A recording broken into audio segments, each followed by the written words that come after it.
aprietas los dientes por la noche sin darte cuenta, eso es el bruxismo.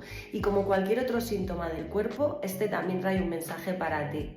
No es solo un problema en la mandíbula, también está ligado a rabia contenida, tensión interna o frustración por lo que no se dice. Carl Jung ya lo decía, lo que no expresas se convierte en síntoma. Y el bruxismo es como morderse por dentro por lo que no decimos.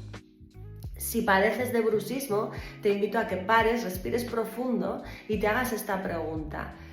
¿Qué me estoy callando que necesito soltar?